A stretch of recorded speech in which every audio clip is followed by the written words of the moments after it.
Hello and welcome to another edition of another book review. This week I'll be reviewing Modern Man in Search of a Soul by Carl Jung. I will talk very briefly about the author and go into an overview about what the book is, talk about what I liked about the book, what I didn't like about the book, who I'd recommend the book to, and finish off with what I will be reading for next time. I have pretty extensive notes for this, so I'll probably be referring to the notes a little bit more than normal. Carl Jung is the founder of the School of Analytical Psychology.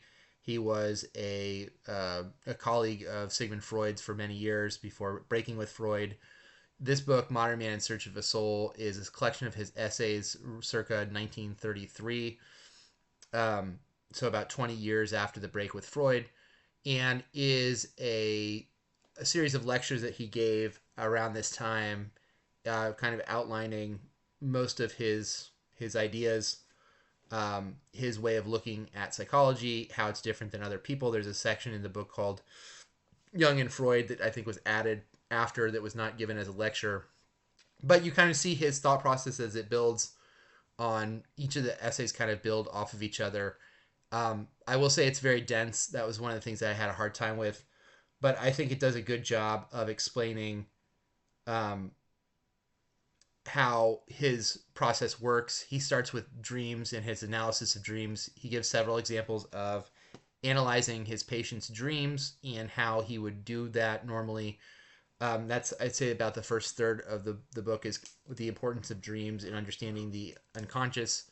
Um, if you're not aware of Freud, he probably is best known for some of the ideas that he either popularized or created. The collective unconscious is probably one of the largest ones. The idea of synchronicity, um, personality types that we use now in like Myers Briggs. A lot of that was based upon the work of Freud. Um, the strongest chapter I liked in the book, and these are all again lectures, or one of them in one case is an essay after, is where he talks about his differences with Freud and how he, unlike Freud, he basically goes over three major differences. I'm going to see if I can remember all three of them. I think one of them was that Freud has a very negative view of man, and I think Jung has kind of much more of a mixed view of man.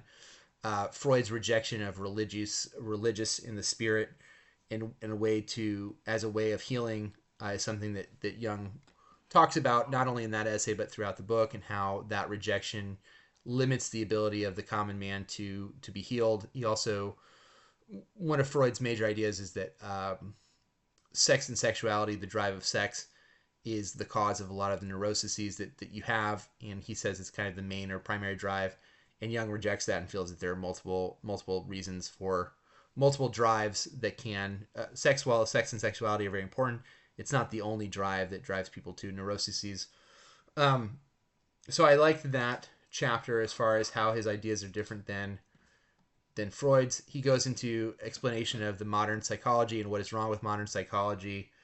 He talks about the different schools, how his school differs from the Adler school and the Freudian school, the importance of the unconsciousness, the importance of the individual conscious, the importance of the individual unconscious in his work, and how that's different than other psychologists. He talks about that, and those are the major uh, those are the major things I liked. I liked the fact that he gives examples when possible, especially in the early chapters when it was the dream analysis. But you do see throughout the book kind of these things building on each other. Towards the end, when he gets into the main part of the where the title comes from, Modern Man in Search of a Soul. Part of that is the idea that modern man has rejected religion as an ability to explain things about purpose in the future, and where psychology steps into that, and how that is something of a difficult situation to be in. He kind of talks about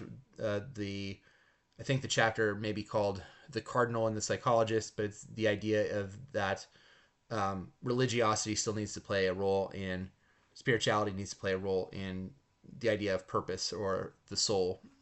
He talks a little bit about what he calls, these are his words, this again was written in the 1930s, primitive people, and how their concept of the soul is different than Western cultures, in a chapter I thought was pretty interesting.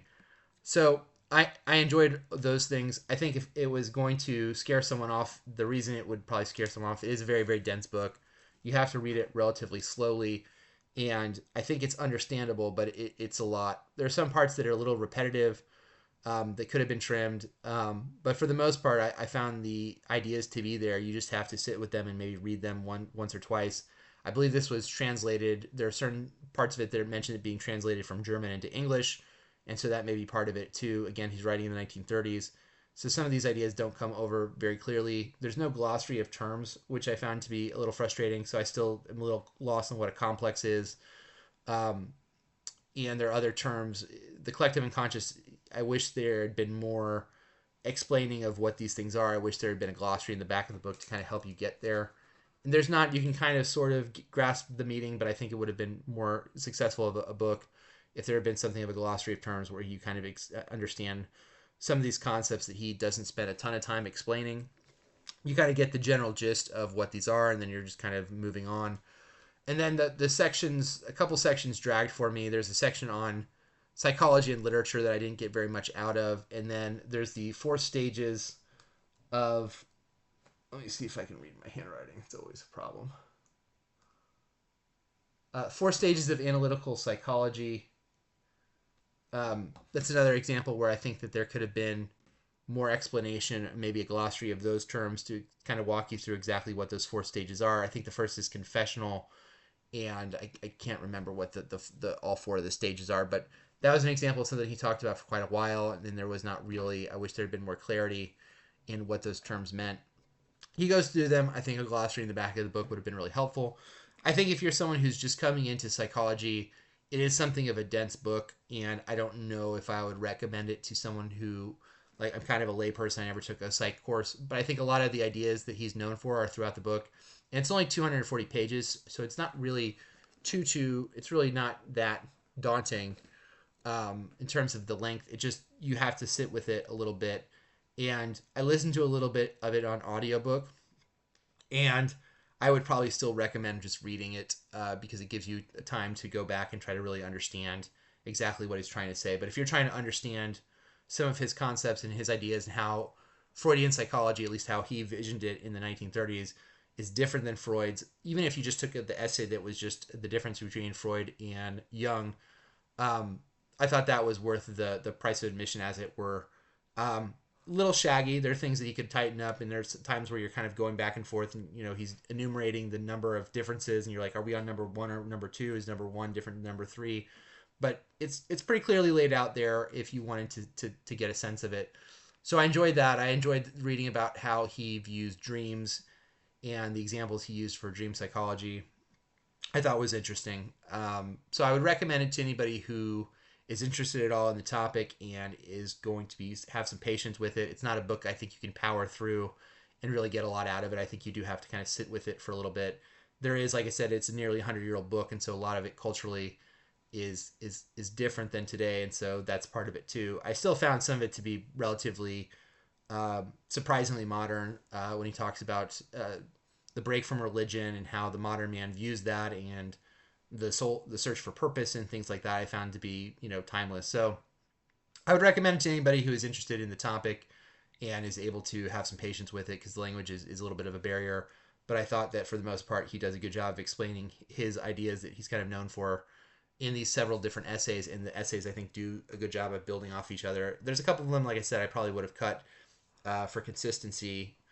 Like I said, the literature one to me kind of stuck out. I didn't get very much out of that. Maybe on a reread, if I ever come back to that, maybe it'll be a little bit better.